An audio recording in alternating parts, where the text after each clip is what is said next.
This year we visited EAG in London, which was the first trade fair of the year for 2025. It was a good show. It was quite big, but not as big as usual, not as busy as usual. Some of the stalls were smaller than usual, whilst other stalls didn't show up at all. There was a couple of usual suspects who didn't show up.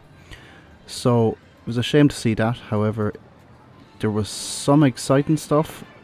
A lot of machines that were there last year were there this year again, but there was a couple of new appearances. So I start off with doing a walk around of the show, just generally showing some of the exhibitors and what exactly are there. A couple of duplicates too, that Motor Blitz and World Football Pro are duplicates, but this was one cool little thing that was there. Tyco kiddie ride, which is not something that usually would interest me, but it was Namco licensed Tyco with drums inbuilt into it, so that was pretty cool. You had Need for Speed and Fast and Furious were both there. They've been there the past couple of years, past 2 years I believe, and Gashapon. So Namco are trying to expand that to Europe too, which is interesting. Godzilla VR was really cool, and NBA was also really cool. They were kind of two highlights of the show for me. But besides that, there was also this annual Kaizer, which is mad to see back, considering it just felt like a dead IP for a long time. And then there was Super Blaster. I never got to play that. And then a Big Buck as well. No, it's not a new game, but it was good to see it back, along with Goldstorm Pirates. It's actually a reboot of Dead Storm Pirates, which is really cool to see. I'll talk more on that later. So yeah, there was a lot of, I suppose, generic Chinese cabinets at it, which isn't ideal. There was like some good Chinese ones mixed in. Not all of them were bad, but a lot of them felt kind of like mobile games that have been just blown up into arcade cabinets with guns and different peripherals added to them, and quality and branding just isn't there on some of them. But there's a couple of interesting ones which we'll talk about later. Went through Electricon's stall. There was a few bits on that. A lot of the pinballs are cool. There was a nice interactive darts there, of course, DDR 820 plus. Yeah, there was some nice bits on that stall. So yeah, there was loads of prize machine stuff that they were trying to sell. So there was tons of that. And mostly I'm going through the non-redemption stuff here, or the stuff that would be more sort of video game related rather than the pure redemption. There was an Alpha Ops VR in the Sega booth, which was quite cool. There was a game called Airstrike and Apex Rebels. Both of them were fairly decent. I don't think much of that motorbike game personally. I think it's Asphalt 6 or something, but it's mixed into a motorbike game, and it's branded as Motor Blitz. I like the look of their grabbers. I think the Sega grabbers look really cool. The capture crayons. I think personally, from an aesthetic point, they were cool. But yeah, a lot of VR stuff at the show this year, and VR has kind of been a bit weird in terms of some years there's loads, some years there's less, and some stuff is known for not doing too well. But a lot of interactive stuff too at the show, which is good to see. That there's a new Sega quarterback arcade machine. I'm sure I showed it again later. It's quite cool. The football game there was alright. The Alpha Ops VR was quite cool, to be honest. And this neon bowling actually really caught my attention. It's a small form factor bowling, but it works really cool. And there's like kind of different mini games and objectives built in. So as a fun game, it's actually quite good. There was a Formula 1 simulator there. Didn't get to try that. AR darts was the big thing at the show, really. I know it's been a thing for definitely about 5 years, I'd say was the first time, maybe more.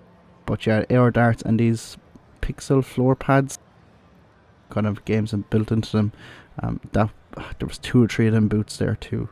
So but yeah, the AR darts, there must have been about 10 different systems at it. So that wasn't something that I seen, more than 2 or 3 of them before. So a lot of people trying to sell them at the minute. It's really popular. Yeah, that quarter pack American football game I thought was a bit of fun. And yeah, there was some fun prize ones and even redemption ones. I'm not sure if I got a video of the slushy machine, but it was a bit like Tapper, but a new dumbed down interactive version. But you know what, it actually was a bit of crack playing it. It was a bit of fun. So, and then there was this bowling which I mentioned, and kind of an interactive mini golf game. So that was quite fun actually if you played that in multiplayer. Back here you had Cosmic Leisure, who had usual stuff. Yeah, a lot of fun stuff at the show, a lot of good pinballs. I quite liked the John Wick, Foo Fighters, Pulp Fiction.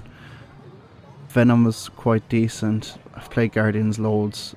I've also played James Bond a bit. I'm not mad about them, but yeah, Pulp Fiction was quite cool. It's quite different. It's definitely old style, but has some new mechanics to it, and it's actually quite a fleshed out game. The Labyrinth there was quite good, and Hot Wheels and Houdini are, again, not new, but they're alright. They had an AVA by Pinball Brothers, which was nice to see, but I didn't think much of it. But yeah, the Labyrinth pinball was really cool. And they had this part here, which was kind of a history of gaming in the UK, so arcade gaming. So they were trying to advertise a book by Alan Meads, I think his name is called, and it's Arcade Britannia. It was cool to see that they had an old Electrocine. Is it a Century? I always get mixed up with the names of their gamma cabinets, but yeah, it had an LCD in it, of course. But yeah, it's cool to see that. But yeah, thoughts overall on the show, there was definitely some really cool stuff there. This NBA Superstars was definitely one of the best games that they had at it. There is some games that, but yeah, it was quite expensive. That was the only thing. It's a shame to see, because I think that could do quite well on some sites. The sports games typically don't. But it was just great to see a rebooted NBA Jam.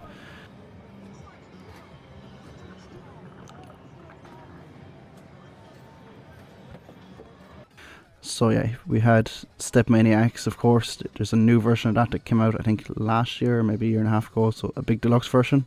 Still a smaller version too, which they've actually redesigned too.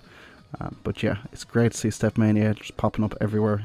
It's definitely, of the games that have come out in the past 5 years, 5 or so years, it's definitely one of the most interesting games. That there's been an American designed cabinet that is a rhythm game that is actually doing well in arcades that aren't dedicated to rhythm arcades. So yeah, Animal Kaizer played a little bit of that. I didn't think a massive amount of it. It was great to see that, that they've brought it back, and I suppose it's more probably directed at kids, and I know they had a lot of them on holiday sites back in the day. So this here is called Airstrike, which was by Sega Amusements, I believe. Well, I actually think it was by LAI Games, but it was at the Sega Amusements stall, and the motion on it was okay. It didn't really blow me away. The gameplay was decent, it was fun, but it didn't blow me away either. But it was good to see, and it was something a bit different. But yeah, it did kind of feel, gameplay wise anyway, like a kind of cheaper Chinese type game, which a lot of these are, unfortunately. But definitely a bit of fun. If I seen it again, I'd probably give it a go. I think it's really good that they have a lot of motion cabinets coming back. It felt for years that they didn't have many of them. On the flip side then, I feel that this Apex Rebels was a lot better than most of the stuff at the show. It, again, is a motion cabinet, and it kind of feels fairly realistic, and even though it probably is a game that's been designed in China, I'm not quite sure, it doesn't feel like it. It feels like, a good racing game, and I think you could get quite competitive with it too, because It has good like drifting mechanics and handling mechanics, and some interesting tracks on it too. I'm just showing the first kind of track, which is like a generic opening track, but overall it's actually quite good and quite fun. I know on this run I was struggling to hold the camera and play with one hand, and also show the boost mechanic, which it's quite cool actually, because the handle kind of stays up and then comes back after. Yeah, it took me a couple of goes to figure out the mechanics and the drift mechanics on it. So likewise with Need for Speed, took me a bit of time to figure out the mechanics of it, but both of them had really solid race mechanics, and in a 2-player setting I think both of them could be really good fun. So yeah, Need for Speed then, it's obviously a arcade version of a game that you can play yourself on Xbox and PlayStation, but they've made some changes to it.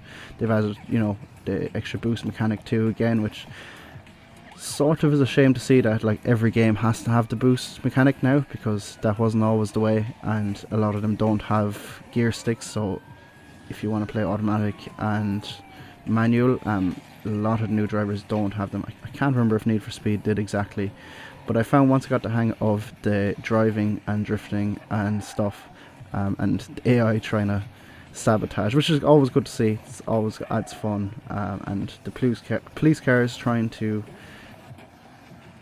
take you out too. So yeah, I found overall quite a good game. The motion is quite good. It doesn't, not mind-blowing motion, but it definitely is a really good looking cabinet, and yeah, it's not a cheap cabinet, but very interesting to see. Also, one of the more interesting cabinets is the Goldstorm Pirates. So it's actually a reboot of Dead Storm Pirates from Namco a long time ago, which is great to see back.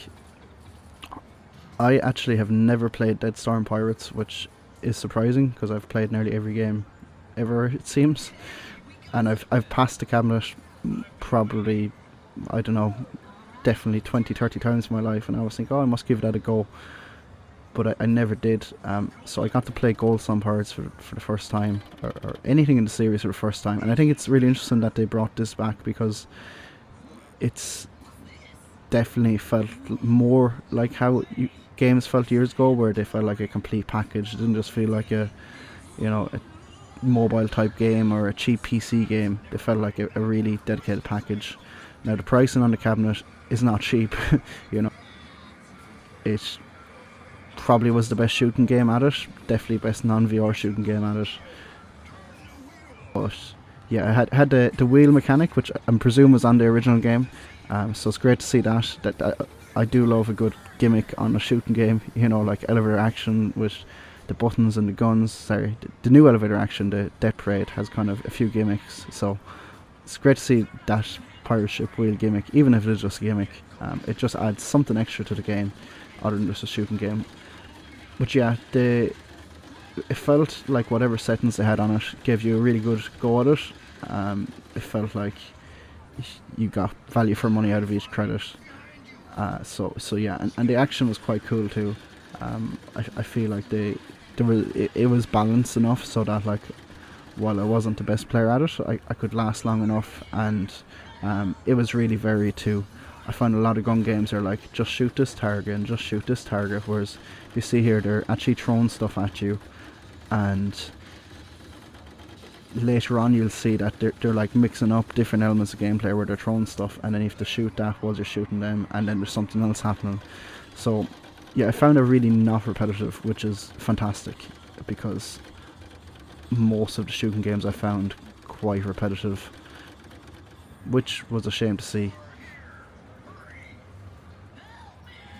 So yeah, I'm hoping some arcade developers go back to developing games in Japan, or even Western studios, but reviving older series like this and making kind of new, modern, interesting games rather than just outsourcing everything to China. Because this has the motion cabinet, it has the like air machine blowing air at you whilst you're playing it, so it's cool to see. But then on the flip side, The cabinet cost so much. I think it was over 30,000, if I remember correctly. I could be wrong there, but yeah, that's going to price a lot of operators out of it. And I felt the same with NBA Jam, or NBA Superstars as the new version is called. Really cool game, great to see, but yeah, it's hard to know how many people are going to buy it at the price that they're charging. So overall, it was a really good fair, great to see. There was also a cool Afterburner deluxe type cabinet, which was like the other Sega cabinet, but it actually had up, down, left, right instead of just left and right. So I think the Sega one was called Airstrike, and the other kind of Afterburner was called Air Combat. It was a little bit better, but it still didn't exactly blow me away, but it was quite good. It was definitely one of the better kind of fighter jet games that have come out in the past 5-10 years.